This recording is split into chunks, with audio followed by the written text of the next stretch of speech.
Fortify researches fast-moving consumer goods for over 80 countries across the world. And today I would like to speak about weight management, how the market is changing, and how consumers' needs and desire is shifting towards more natural, nutritious, and convenient products. We are going to look at three main topics today. First, I would like to show you the overview of health and wellness, and I will be introducing latest trends from weight management. And finally, we will be looking at the comparison between developed and emerging markets. Okay. Now, first of all, I would like to explain what health and wellness is. Health and wellness is a grouping of products in packaged food and soft drinks. It does not mean all packaged food and soft drink products fall under health and wellness. We only include products with health benefits and products with positioned as better for health, including fortified and functional, reduced sugar, fat and salt, food intolerance, and organic products into our health and wellness dataset. Today, 28% of total packaged food and soft drinks is accounted as health and wellness products globally. So you can imagine how large the market is. I would like to show the example of health and wellness and non-health and wellness products, which I will be using a lot in this presentation. On the left-hand side, Coca-Cola Zero Sugar. This product does not contain sugar, but contains artificial sweeteners. Therefore, it fits to our definition of health and wellness products as reduced sugar products. And on the other hand, the right side, regular Coca-Cola, contains sugar and also not positioned as better for health. Therefore, we class these products as non-health and wellness. I hope it's clear now. Let's look at the global sales comparing health and wellness and non-health and wellness products. The chart shows year-on-year growth of health and wellness packaged food and soft drink, and non-health and wellness packaged food and soft drinks in retail sales value in US dollars fixed exchange rate at constant prices from 2005 to our forecast estimations to 2020. Packaged food and soft drink sales saw a sharp decline in 2008 due to recession at global level, and this has damaged the health and wellness product sales largely as well. However, solid lines showing health and wellness packaged food and health and wellness soft drinks, you can see how these products are outperforming non-health and wellness at almost all years. Manufacturers continue putting effort to develop new health and wellness products to appeal consumers' changing preferences and needs, and therefore we expect health and wellness products are going to outperform non-health and wellness products globally from now on to through 2020.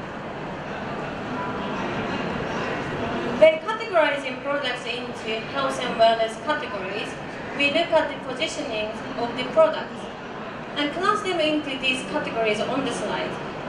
The most popular health and wellness positioning is general well-being. And this is expected as general well-being holds wider segments in food and drinks, which are positioned as good for health generally. While the positions other than general well-being remain more specific in target segments. Weight management is the second largest health and wellness positions for packaged food and soft drinks globally. Coca-Cola Zero Sugar, which I just mentioned as health and wellness products as example, this product also falls under weight management, health and wellness positioning. Although products in health and wellness see faster growth thanks to the emergence of innovative products and weight management receiving higher interest from consumers, all brands in health and wellness, often with reduced sugar and contains artificial sweeteners, those are struggling. This is because consumers are growing mistrust on artificial sweeteners and not sure if these products really are good for you. The reason why all brands in health and wellness are struggling is revealed by our Euromonitor International's Global Consumer Trend Survey conducted globally in 2015. Top 3 features what consumers value the most are opposite of all brands in health and wellness offer. Our survey revealed that 43% of consumers want to buy products that are all natural, and 41% of consumers value products with limited or no added sugar. And 40% of consumers wish to buy products with less artificial ingredients. These demands are actually stronger than limiting fat and calories. While our survey revealed that consumers are looking for the products that are more natural, it was also revealed that consumers are becoming more and more demanding. You can see there are so many features that consumers want or do not want to have. What are consumers, this is actually challenging manufacturers a lot, because what are consumers looking for is a question that all weight management product players should be asking themselves before making important decisions. Especially when consumers have this much desire. It's very, very difficult now. So now I would like to show you how important weight management is for consumers with latest examples from weight management. We will see 4 latest trends from weight management, including how consumers' attitudes are shifting to natural and nutritious food, attitude against sugar, the emergence of stevia in health and wellness products, and how protein is valued by particular age groups. What are consumers' perception towards weight management? Our survey revealed that 37% of consumers are actively monitoring their weight by what they eat.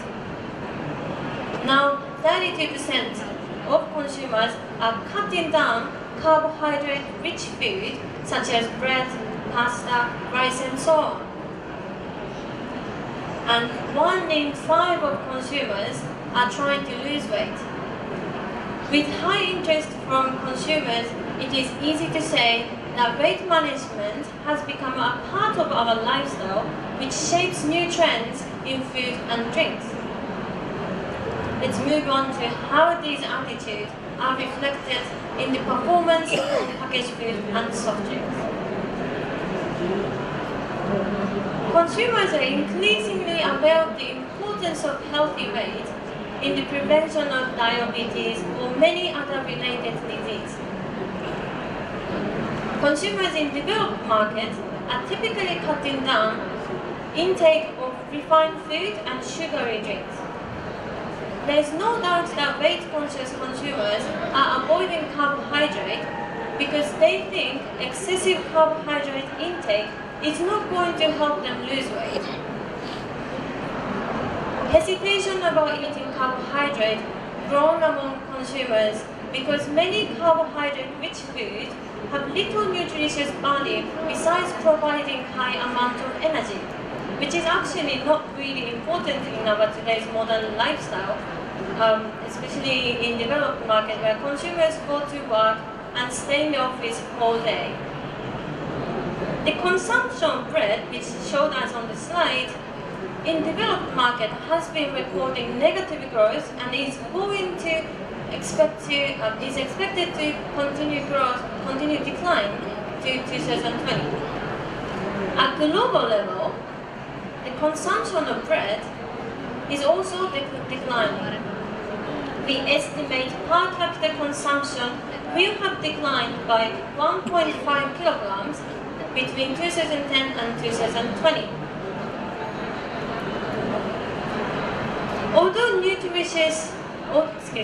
Although traditional carbohydrate-rich food has become somewhat of an enemy for consumers who are keen on weight management, there is a switching of carbohydrates to more nutritious types. These grains have boomed globally as a new choice for healthier carbohydrate. Gluten-free has been receiving very strong consumer interest, especially in developed markets, and protein and high fiber also have been appealing to much wider segments in consumers. Quinoa and amaranth are seen more in the market, and the use of such ingredients in new product development is increasing. For example, Kellogg Japan launched cereal products with amaranth just last month, and the use of bran, which is naturally high fiber, is increasing in packaged bread. Consumers adopt these more nutritious grains after they are introduced in media or in food service. There are consumers who still want to enjoy traditional carbohydrate-rich food like rice, pasta, and bread. Those consumers have learned to replace traditional meals with these grains to reduce carbohydrate intake and make their diet more nutritious.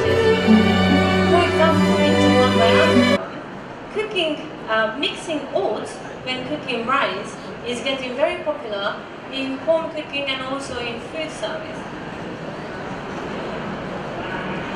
Okay, move on to the second trend is a backlash against sugar.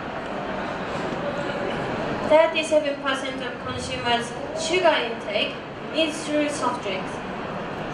And globally, consumers are taking 36 grams of sugar a day.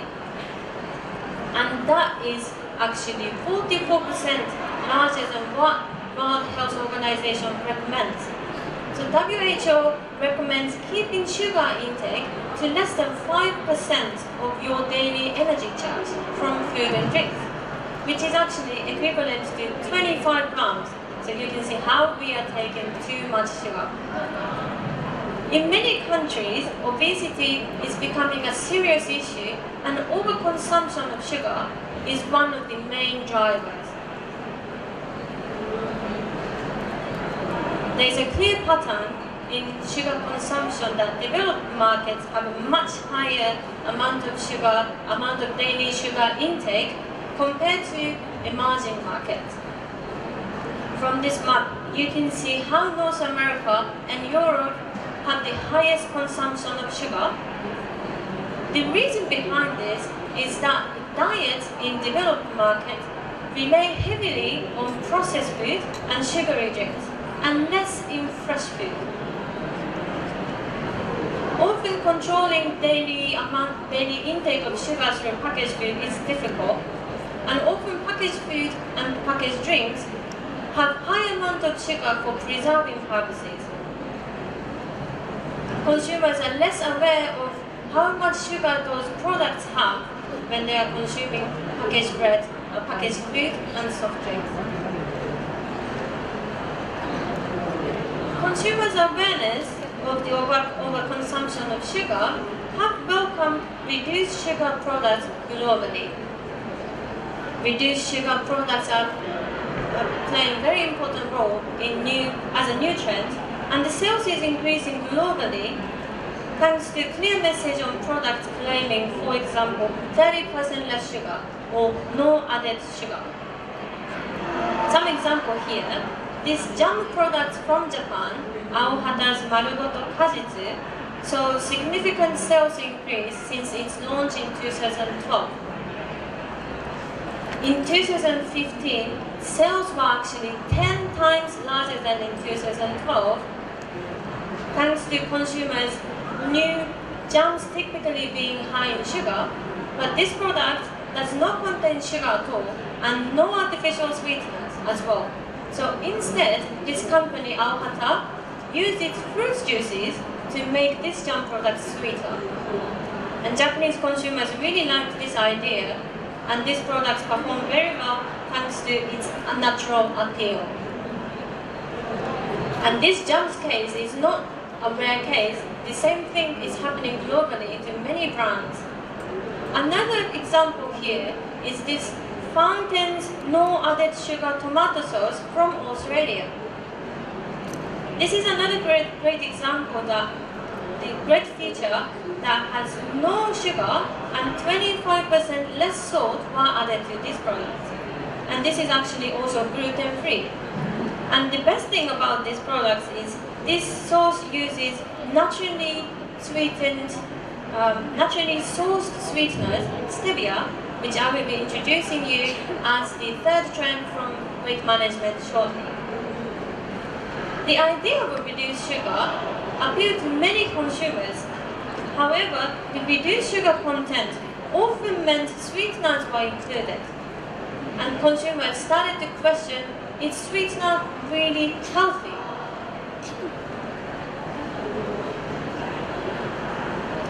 Therefore, consumers in developed markets are turning away from products with artificial sweeteners. Here's an example of how low and mid-calorie drinks will experience hard times due to the negative ideas on sweeteners among consumers. Minimizing sugar intake and calorie intake is actually high on consumers' agenda while growing mistrust in artificial sweeteners. Therefore, products seen as natural resonate better with consumers. In short, being low in calorie is not strong enough anymore to consumers in developed markets.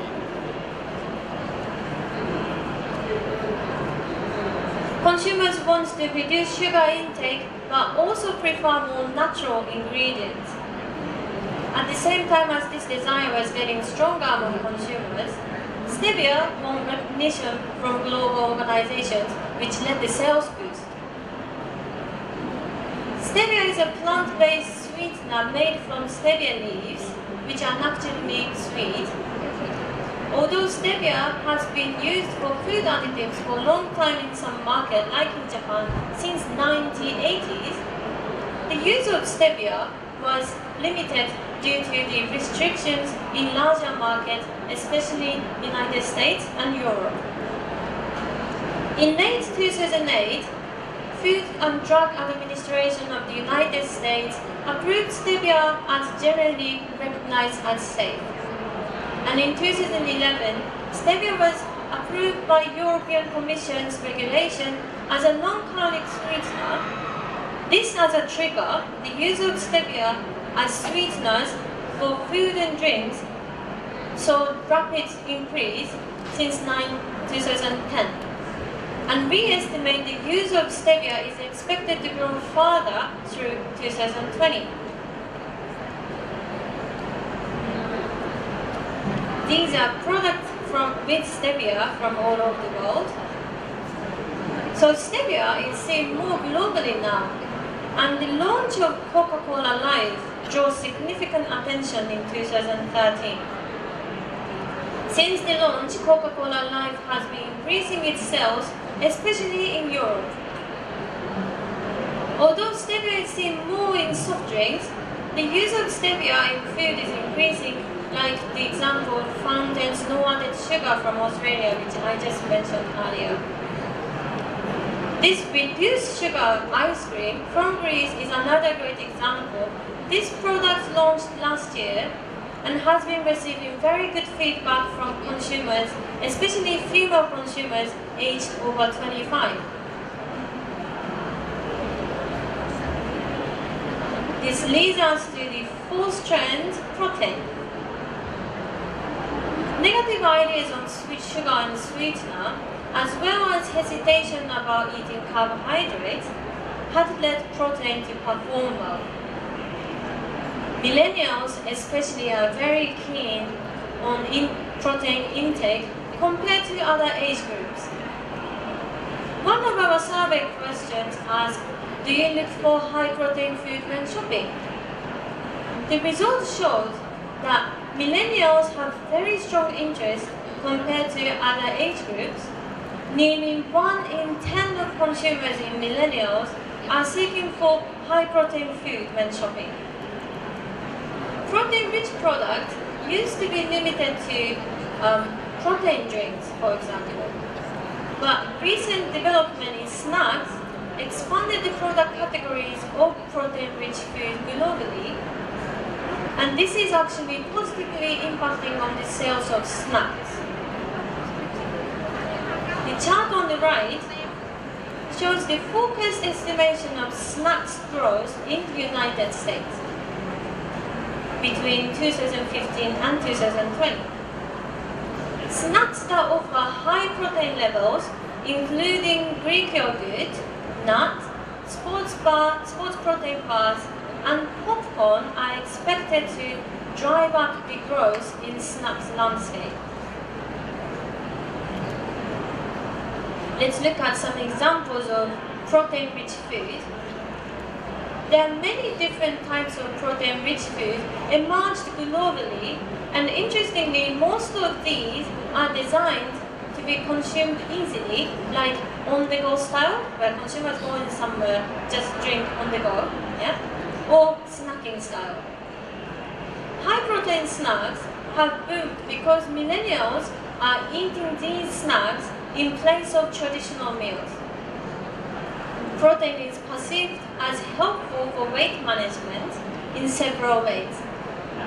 It helps to maintain muscle stronger, which also helps to burn off calories. It produces a lasting feeling of fullness and satisfaction, which reduces cravings for unhealthy snacks between meals. Snack bar products contain high level of protein is seen more in number of developed markets. This type of product is very popular in Japan as well. This type of product is received very well by consumers who want quick solutions for him or her hunger while enjoying crunchy texture. And this FF stands for Fortified and Functional. Biscuit is a great example that consumers are eating in a place of breakfast. This product is high in protein and also contain high amount of fiber.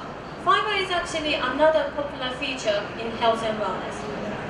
So busy consumers in developed markets eat this type of more nutritious biscuits as a substitute of breakfast cereals. That was latest trends from weight management. Now I would like to move to how these, Now I would like to move to the last section. Let's look at the performance of packaged food and how packaged food and soft drinks position as weight management through comparison in developed and emerging markets. This slide gives top 10 countries overweight and obese population in developed and emerging markets for 2010, 2015 and how it will be in 2020. Here I would like you to focus on the growth from 2015 to 2020. BMI, I think a lot of people know it, but just in case, BMI stands for Body Mass Index, which is a simple index of weight for height that is commonly used to classify overweight and obese. BMI over 25 is defined as overweight, and over 30 is defined as obese. WHO reveals that worldwide obesity has more than doubled since 1980, and the global overweight and obese population is going to get larger through 2020. Developed markets are expected to see actually much slower growth compared to emerging markets, which are going to see much faster growth. China's growth is very significant. 127 million increase in its overweight and obese population is expected by 2020. But when I talk about population, you would probably think, oh, China, of course, right? But let's see in the rates. This is very interesting that in overweight and obesity rates, China is expected to record 9% increase, while the United States is going to add 3%.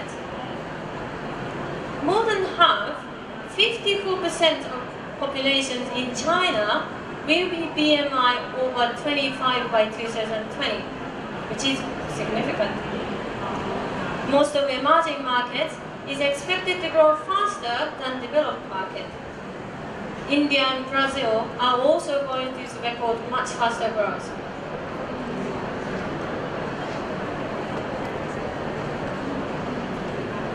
This slide shows the product categories of weight management position products in developed markets and emerging markets. Consumers in developed markets have more chances to consume product positioned as weight management thanks to its wide varieties in product categories. You can see how developed markets is leading the sales of weight management positioned food and drinks. However, the sales of weight management products in developed market has gone down and is expected to decline. And this is due to the sales decline in products with artificial sweeteners and reduced fat content products, which those two are actually accounting large amounts in health and wellness. Therefore, the sales in developed market is going to decline. Consumers in developed markets are expected to eat more natural and nutritious products and continue for aiming free from artificial sweeteners. On the other hand, in emerging markets, the sales are much smaller because product categories remain poor. However, the sales is increasing. In many emerging markets, weight management position products only offer basic features like reduced fat or reduced calories. High protein and high fiber have not appeared yet in emerging markets, but the increasing demand is going to drive up the sales of products with health and wellness positioning. The products with weight management positioning. This suggests that there are plenty of more opportunities for weight management products in emerging markets, especially product categories like snacks, confectionery, sauces, which are currently underdeveloped. One of the main reasons why weight management is underdeveloped in emerging markets is the lack of variation in product categories. Let's look into the example of the United States and India. In the United States, shown as inner circle, you can see there are so many different types of product categories. Dairy only accounts for roughly 1/4 of total weight management food and drinks in the United States. On the other hand, outer circle, showing India's product categories, you can see how these are dominated by dairy-based products. This is actually the conclusion, so to sum up, the world of weight management is divided into two. In developed markets, where it is highly saturated and consumers are now looking for different kinds of features to manage their weight. And those features are beyond basics, like reduced fat, reduced calories, those probably don't work anymore. Growing mistrust in artificial sweeteners among consumers have made them look for less artificial and more natural and nutritious food. For the future growth, it is important to embrace natural and high protein as a concept. In emerging markets, where there are great capacity for further growth, product availability should be improved so that consumers will have more opportunities to eat and drink weight management position products. Key message from me is to keep focus on making it healthy and nutritious when developing new products and appeal to millennials who could be the largest supporters for your product. Thank you very much for listening. ขอบคุณครับ Thank you very much Megumi. I would like to conclude in Thai just short. Megumi พูดเกี่ยวกับอาหารสุขภาพนะครับเกี่ยวกับ health and wellness product สุขภาพและการกินดีอยู่ดีทีนี้ณปัจจุบันนี้นะครับคนก็จะเริ่มเทรนด์เรื่องของ natural product ใช่ไหมครับสารจากผลิตภัณฑ์ธรรมชาติ 2. low sugar นะครับน้ำตาลน้อยแล้วก็3อันดับ3ก็คือ less artificial ingredients ก็คือต้องไม่มีส่วนผสมที่เป็นสารสังเคราะห์นะครับเป็นสารสังเคราะห์ทีนี้เสร็จแล้วเมกุมิก็มาเน้นเรื่อง weight management ตอนแรกผมก็งงมากเลยว่าการจัดการน้ำหนักของเราอะไรอย่างเงี้ยนะครับก็กลายมาเป็นอาหารที่เกี่ยวกับเรื่องเกี่ยวกับน้ำหนักนี่ว่าเป็นอาหารเรื่องเกี่ยวกับน้ำหนักอย่างหนึ่งเลยก็คือโอเคอยากให้เป็นธรรมชาติมากขึ้นผู้บริโภคนะครับอยากเป็นธรรมชาติมากขึ้นแล้วก็ต้องไม่มีน้ำตาลไม่มีน้ำตาลถึงจะมีความหวานก็ยอมแต่อยากให้เป็นความหวานจากธรรมชาติก็เลยกลายเป็นตัวเลือกของสารสกัดจากหญ้าหวานสตีเวียคือสารให้ความหวานจากหญ้าหวานมาใช้เยอะนะครับทีนี้พออาหารที่เราไม่มีคาร์โบไฮเดรตแคลอรี่มากไม่มีแคลอรี่เยอะก็กลายเป็นว่าเราจะต้องเสริมความแข็งแรงของร่างกายด้วยการทานอาหารที่มีโปรตีนสูงแทนนะครับเพื่อให้ร่างกายยังคงแข็งแรงและฟังก์ชันได้ต่อไปแล้วก็เมกุมิก็มาเปรียบเทียบระหว่างตลาดนะครับตลาดของdevelop market กับ emerging market คือตลาด2ตลาดนี้ต่างกันใน emerging market นี่มีผลิตภัณฑ์หลากหลายให้เลือกมากมายในขณะที่ตลาด develop market เนี่ยยังมีผลิตภัณฑ์ให้เลือกน้อยอยู่นะครับทีนี้any question from the floor quite clear and interesting topic actually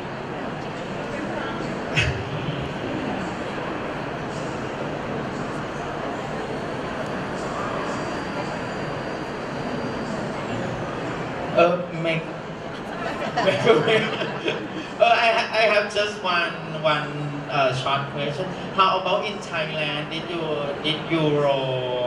Euromonitor explain about Thailand market? For Thailand, actually, in this presentation, I couldn't mention, but we do actually research about Thailand, of course, as well. And so I would like to avoid specific comments, but just from my observation from a few days in here, I think you have quite a lot of products compared to other emerging markets because obviously you guys are quite developed. But the fact is, I think product categories are still in the process of developing. So I could see a lot of reduced fat and reduced sugar, but I couldn't see a lot of like high protein, which is or high fiber as well. So that's one of the things I think continue developing in that particular things. Especially protein is providing very good source of energy, like useful substances like iron, B vitamins, and amino acids, which gives you energy. And I think a lot of consumers already knew about it. So yeah, keep focus on high in protein and making it healthy and natural, which attract more consumers' interest. ขอบคุณครับ Thank you very much Megumi. So please give Anna again big thanks to you. Thank you. Then to the last speakers. She is Assistant Professor Dr. Suvimon Sabarobon from Chulalongkorn University. Dr. Suvimon, she received her doctorate degree in Public Health Nutrition and Pharmacology background in master degree. Registered dietitian from the United States with experience in clinical and medical nutrition therapy. Additionally, she experienced also of conducting clinical and interventional research studies. Right now, her current position is head of nutrition and dietetic department in Chulalongkorn University, and today she will give a talk in the topic of importance of micronutrients for daily life and regulatory compliance. Please give welcome to Dr. Su.